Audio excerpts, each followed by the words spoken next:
Il y a un élément marquant qui est là pour chacun d'entre nous en ce moment, ou pour tous ceux qui vivent dans l'hémisphère nord en tout cas, c'est la baisse de luminosité. C'est de plus en plus flagrant de jour en jour et c'est d'autant plus d'actualité qu'on s'apprête à changer d'heure très bientôt en France et très bientôt aussi au Québec. On sait à chaque fois, chaque année, combien ce changement d'heure vient nous impacter à la fois d'un point de vue physiologique mais aussi sur notre morale. Et souvent on attend que ça passe, on entre dans ce changement d'heure en se disant vivement le printemps, qu'on repasse à l'heure d'été, alors qu'en fait il y aurait des gestes simples que l'on peut faire dans notre maison et dans notre vie, des gestes simples qui vont nous permettre de nous aider dans cette période délicate où la nuit est plus présente que le jour, cette période qui peut être inconfortable pour certains d'entre vous. Alors restez avec moi, c'est ce dont on va parler aujourd'hui dans ce nouvel épisode de podcast.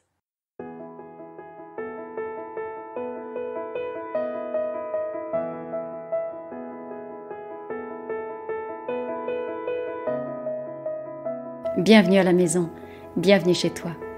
Je suis tellement heureuse de t'accueillir ici dans cet espace, ce podcast qui vient mettre de l'énergie dans ta maison et dans ta vie. Je suis Valérie Fayolle, experte en Feng Shui de l'habitat, et j'ai à cœur de te partager chaque semaine tous mes conseils pour faire de ta maison un havre de paix et de vitalité. J'espère que tu trouveras ici des réponses à tes questions, des solutions, de l'inspiration aussi, et tellement plus encore. Bonjour à tous et bienvenue à la maison. Alors aujourd'hui on va parler de luminosité et de changement d'heure. Avec le changement d'heure et la baisse de luminosité qui est associée à l'automne et ensuite à l'hiver, la nuit va arriver de plus en plus tôt. Et ça va se prolonger comme ça va s'accentuer comme ça jusqu'au solstice d'hiver, jusqu'au 21 décembre prochain. Et c'est seulement à partir du 21 décembre que les jours vont à nouveau s'allonger, qu'on va voir à nouveau un peu plus de jours dans nos 24 heures. Alors qu'est-ce qui se passe pour nous avec cette baisse de luminosité? C'est pas juste une histoire d'agenda, de calendrier ou de montre au poignet. Il y a vraiment toute notre énergie et celle de ce qui nous entoure qui change à cette période de l'année.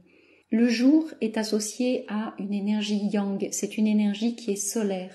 C'est l'énergie du mouvement, c'est l'énergie de l'extérieur, c'est l'énergie des relations aussi, alors que la nuit est beaucoup plus associée à une énergie yin, qui est une énergie lunaire, c'est l'énergie du repos, c'est l'énergie de l'intérieur, c'est une énergie féminine qui est aussi une énergie d'accueil.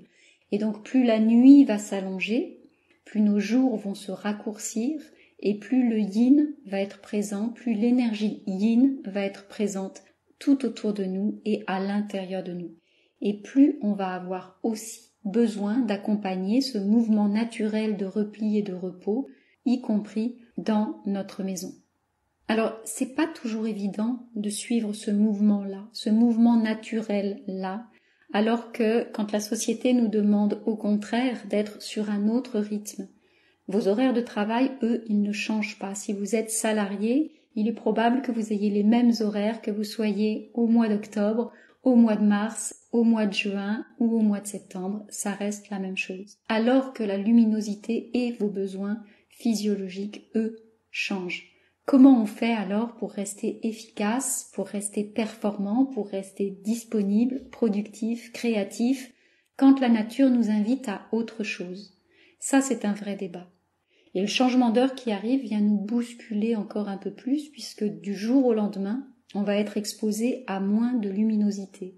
Alors, c'est pas qu'il y aura moins de lumière dans la journée, c'est juste que en décalant l'horaire, en fait, on aura moins de luminosité en fin de journée. Le soleil va se lever plus tôt le matin, mais il va se coucher aussi plus tôt le soir. Ce qui fait que quand on va travailler, quand on est salarié notamment, il est probable que pour certains d'entre vous, c'est ce que j'ai connu moi aussi pendant des années, mais il est probable que vous allez rentrer dans votre bureau le matin, peut-être qu'il fera encore nuit et vous allez en sortir le soir, il fera déjà nuit.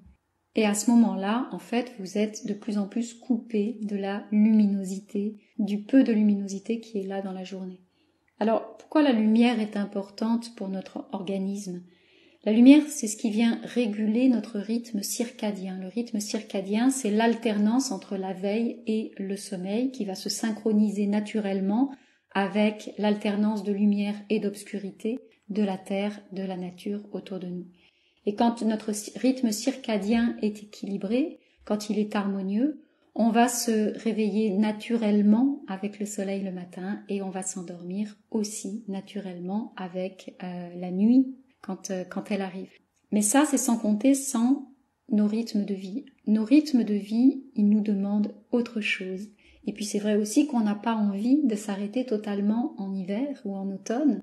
On n'est pas des mammifères qui hibernons. Et puis on a des projets qui sont en cours, on a un travail, on a une vie qui est bien remplie, on a une vie sociale aussi, et on a envie de la maintenir tout au long de l'année, même si c'est sur un rythme différent. On n'a pas envie que ça s'arrête. Alors, comment notre maison, elle peut être un soutien pour nous aider à concilier ce mouvement naturel qui nous inviterait à plus de repos, plus de repli, plus de ralenti, et ce rythme de vie contemporain qui, lui, nous demande encore et toujours d'être présent, d'être actif, d'être productif, d'être concentré.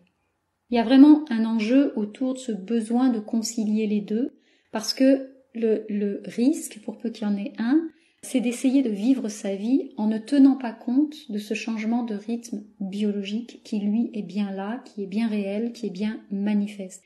Et quand on ne tient pas compte de ce changement de rythme biologique, le corps, en général, va nous envoyer des signaux pour nous dire qu'il y a quelque chose qui dysfonctionne, pour nous dire qu'il y a quelque chose à changer. Il va nous inviter à prendre soin de nous. Selon moi, il y a 2 signaux qui vont être importants à prendre en compte et qui peuvent vraiment venir vous impacter avec la baisse de luminosité. Le premier signal, ça va être si vous êtes vraiment dans la torpeur tout au long de la journée. Si vous avez tendance à vous endormir la journée, si vous êtes dans un état, on va dire, léthargique. Se sentir plus fatigué ou en tout cas au ralenti, c'est quelque chose qui est naturel en hiver. Mais si on est constamment fatigué, si on se sent épuisé, si on a l'impression de devoir en permanence y aller en force, de devoir se motiver et d'aller chercher de la ressource en nous, où c'est vraiment très très très dur d'y aller, c'est qu'il y a quelque chose qui est pas en place. Je lisais un article l'autre jour qui m'a bousculé. Cet article, il expliquait comment lutter contre la fatigue. Moi, ça m'a fait bondir. J'ai trouvé que c'était hyper violent. On ne lutte pas contre la fatigue. La fatigue, c'est un état qui est normal, c'est un indicateur, c'est un signal que notre corps nous envoie. Donc, quand on est fatigué, on l'écoute, on l'accueille, il n'y a pas à lutter et on y répond. Qu'est-ce que je mets en place pour venir répondre à ce signal que mon organisme est en train de m'envoyer? On fait ce qu'il faut, en fait, pour prendre soin de soi. Donc il n'y a pas à lutter contre la fatigue. Moi j'aime bien cet état de fatigue. Quand la fatigue est là, ça veut dire que précédemment j'ai déployé de l'énergie. Donc c'est normal, c'est un mouvement naturel et la fatigue est bienvenue aussi dans nos vies. Et notre maison, elle peut vraiment avoir un rôle à jouer quand on sent qu'on est fatigué à l'extrême. Quand on sent que cette fatigue-là, elle n'est pas, dans le mouvement naturel. Notre maison, elle a un rôle à jouer parce que c'est là qu'on va venir dormir, c'est là qu'on va venir aussi se reposer. Il y a trois choses que vous pouvez mettre en place dans votre maison qui vont être vraiment importantes à cette période-ci de l'année pour préserver ou pour prendre soin effectivement de votre énergie et donc ne pas laisser s'installer cette fatigue qui serait à l'extrême, cet état de torpeur et léthargique. La première chose, c'est de vraiment prendre soin de votre chambre à coucher. Votre chambre à coucher, c'est un espace, c'est l'espace du yin par excellence, c'est l'espace du repos, c'est l'espace du ressourcement, c'est presque un endroit qui devrait être sanctuarisé. Faites-en un espace vraiment qui va privilégier, favoriser le repos et uniquement le repos. C'est-à-dire que je vais vous inviter à sortir tout ce qui peut être yang de votre chambre, donc ça inclut effectivement les écrans, téléviseur bien sûr, mais aussi tout ce qui est smartphone, tablette, ordinateur. On ne travaille pas dans sa chambre non plus, sinon on envoie dans cette pièce-là une énergie qui n'est pas celle du repos. Vous avez vraiment besoin d'avoir un espace qui va être dédié à ce moment de régénération et de ressourcement. Ça, c'est votre chambre et c'est important aussi de privilégier, d'aménager l'espace qui va vous inviter au repos. C'est une façon aussi d'indiquer à votre corps que quand vous êtes dans cette pièce-là, vous êtes en train de prendre soin de vous et de vous mettre dans cet état qui va vous permettre de vous régénérer. La deuxième chose qui est importante aussi dans votre maison pour prendre soin de votre fatigue et de votre énergie, c'est d'être attentif au temps passé justement derrière les écrans. On a tendance à penser que quand on est à l'intérieur de chez soi, on va être dans quelque chose qui va être plus doux et plus reposant. Mais je vois dans nos maisons à quel point on peut tirer sur les horaires jusque tard dans la nuit, justement parce que on s'est laissé happer par une série, par un film, par des émissions et qui nous intéressent, qui nous passionnent, mais du coup on va réduire notre temps de sommeil parce qu'on se laisse happer par les écrans. Donc ça va être important vraiment de regarder comment vous ne vous mettez pas dans cette situation, comment faire pour ne pas vous mettre dans cette situation où vous allez manquer de sommeil alors que vous auriez pu avoir tout le temps nécessaire pour bien dormir et bien vous ressourcer. Donc le temps passé derrière les écrans, ça peut être du temps de lecture aussi, parfois on est happé par un bon livre et on va se coucher extrêmement tard parce qu'on veut absolument lire le chapitre ou la page suivante. Donc regardez ça et vraiment déterminez un moment pour glisser, écoutez votre corps vous dit à quel moment vous avez besoin de glisser vers le sommeil. Le troisième point également à prendre en compte, c'est de vous autoriser des siestes. Il n'y a pas que la nuit pour aller se régénérer et se ressourcer. Si vous êtes en télétravail ou si vous êtes solopreneur, vous pouvez aussi aménager vos horaires. Vraiment, c'est un besoin physiologique. Donc regardez ce qui est possible de faire pour vous.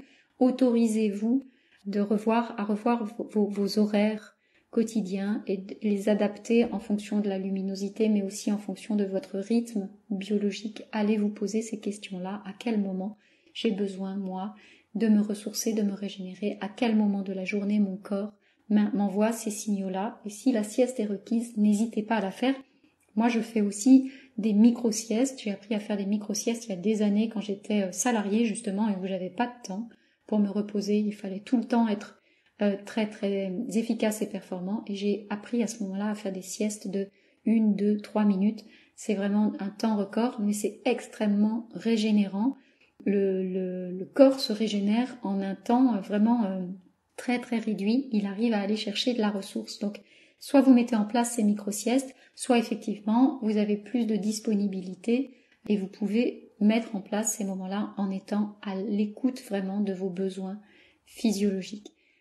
Il y a un deuxième point qui est important également, qui peut vous alerter, c'est si vous voyez que vous baissez de concentration, que vous êtes moins productif, créatif, que vous êtes moins concentré dans vos activités, dans votre travail. Clairement, la baisse de luminosité, elle va avoir un effet là-dessus. Elle va avoir un effet sur notre concentration, elle va avoir un effet sur notre productivité. Là encore, c'est normal. Là encore, il y a un mouvement naturel à accueillir, accepter. Mais comme on n'a pas envie d'hiberner totalement, comme on n'a pas envie de se mettre en sommeil totalement, on peut vraiment aller chercher de l'énergie, même au cœur de l'hiver, même au cœur de l'automne. Et pour ça, on peut travailler avec la lumière artificielle ou avec la lumière naturelle. La chose la plus importante, ça va être d'aller chercher le plus possible justement cette lumière naturelle. Comme il y en a moins dans la journée, vraiment quand elle se manifeste, quand elle est là, quand le ciel se dégage, c'est d'aller la chercher. La lumière naturelle, elle va envoyer des signaux au cerveau pour nous maintenir en activité. Et ça va aussi jouer sur les hormones et sur toute la chimie du corps. Donc, dès que vous le pouvez, allez chercher cette lumière. Et ne mettez pas de lunettes de soleil, par exemple, sauf si vous êtes au ski, bien sûr, ou si vous êtes sur un bateau. Mais laissez vos yeux capter cette lumière naturelle. Donc, si vous êtes en pause déjeuner, par exemple, privilégiez le fait d'aller manger à l'extérieur. Sortez de votre bureau, sortez de vos locaux. C'est vraiment ce qui va vous permettre de continuer à fonctionner dans votre travail, de continuer à être, j'ai envie de dire, sur le qui-vive, en activité dans votre travail et dans tout ce qui vous anime aussi dans votre vie. Cette lumière naturelle, allez la chercher absolument. Chez vous également, faites entrer cette lumière naturelle au maximum. Ne restez pas avec des volets fermés ou avec des rideaux tirés toute la journée, même si vous n'êtes pas chez vous. C'est peut-être que quand vous partez le matin, il fait encore nuit et vous rentrez chez vous le soir, il fait déjà nuit.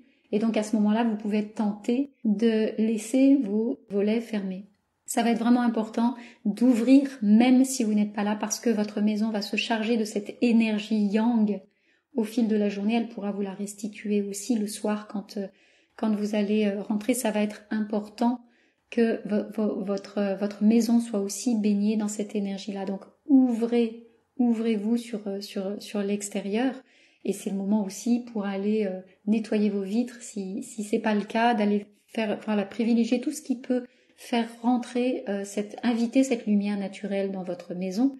Et si vous le pouvez aussi, déplacez-vous dans votre maison pour bénéficier le plus possible de cette lumière naturelle. Si elle n'est pas toujours au même endroit dans votre maison, n'hésitez pas à déplacer votre poste de travail, votre fauteuil pour lire, etc. Vraiment, allez chercher cette lumière naturelle partout où elle se manifeste. C'est ça qui va vous permettre, encore une fois, de rester en activité, de rester concentré. Vous envoyez à ce moment-là un signal à votre cerveau qui vous dit c'est la journée, c'est pas le moment de dormir, c'est pas le moment de se mettre dans un état léthargique, justement, on est actif. Et puis vous pouvez utiliser la lumière artificielle également. Alors ajuster l'éclairage de vos espaces de travail, notamment, ou là où vous avez besoin d'être concentré, là où vous avez besoin d'être productif. Ne vous amusez pas à créer des ambiances tamisées, des ambiances sympas, des ambiances cocoon, alors que vous avez besoin d'être hyper actif et hyper productif. C'est pas le moment, c'est pas l'endroit pour ça. Sinon, vous allez indiquer à votre corps qu'il est l'heure d'aller faire dodo. C'est pas ce que vous voulez. Donc, éclairez bien votre poste de travail, éclairez bien votre espace de lecture ou votre atelier si c'est là que vous êtes. Et en revanche, vous allez baisser d'intensité lumineuse dès que vous n'avez plus besoin d'être concentré ou dès que vous n'avez plus besoin d'être productif pour envoyer le signal inverse progressivement à votre corps, à votre organisme, à votre chimie interne et pour venir soutenir votre rythme circadien. Donc c'est vraiment, voilà, vous pouvez jouer avec la lumière aussi artificielle pour ça. Il y a également les lampes de luminothérapie. Alors, mon histoire personnelle, mon expérience personnelle m'a montré que ça avait peu d'effet, en tout cas sur moi. J'ai d'autres retours, donc je vous en parle également.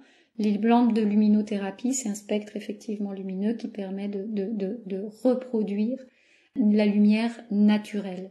Donc, en théorie, en tout cas, ça peut être intéressant de l'envoyer le matin ou de se mettre face à une lampe de luminothérapie le matin quand il n'y a pas beaucoup de luminosité, justement pour aller indiquer au corps que il est l'heure de se lever ou que c'est le moment de se mettre en activité.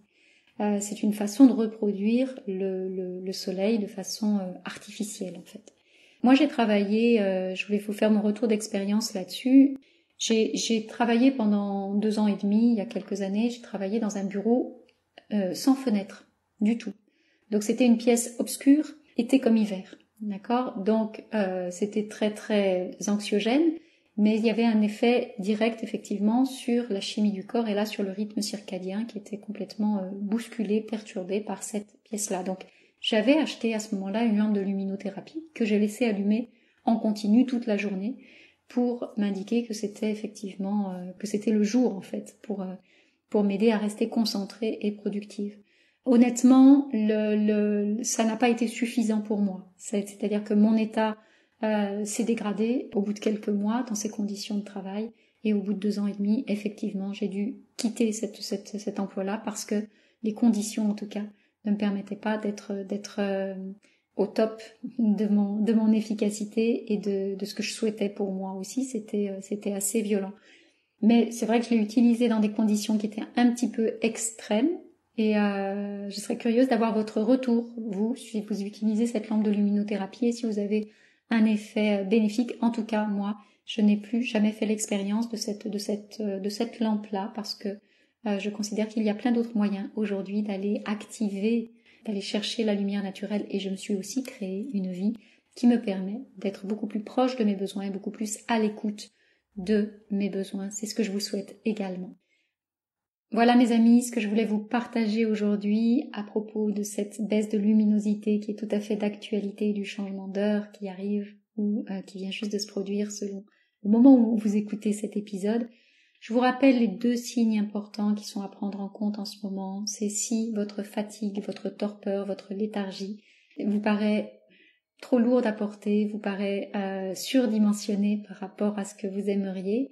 Le 2e signe, c'est la baisse de productivité, la baisse de concentration. Si là aussi, ça devient trop lourd et trop pesant pour vous, sur ces 2 points-là, votre maison peut vraiment être un soutien pour vous aider à concilier vos besoins naturels saisonniers et la vie de tous les jours qui nous bouscule parfois, qui nous demande autre chose et qui nous amène à vivre sur un rythme différent de ce que notre corps souhaiterait ou de ce que notre corps appelle.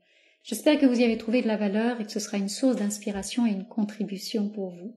Et si vous avez envie d'aller plus loin et d'explorer tout le potentiel de votre maison, je vous rappelle que vous pouvez aussi réserver un appel avec moi, c'est offert. Pendant 30 minutes, on regarde ce qui est inconfortable dans votre maison, ce qui est inconfortable dans votre vie aussi, et on va dessiner des pistes d'action pour que vous ne restiez pas dans cette situation. Dans le prochain épisode, je vous parlerai de rangement. Oh, c'est pas un petit sujet ça.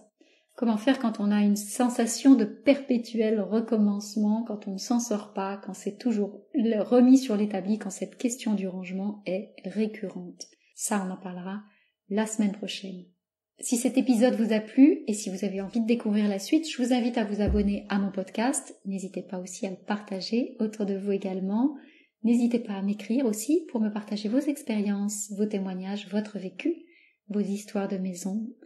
Moi, je vous donne rendez-vous la semaine prochaine. D'ici là, prenez soin de vous et prenez soin de votre maison.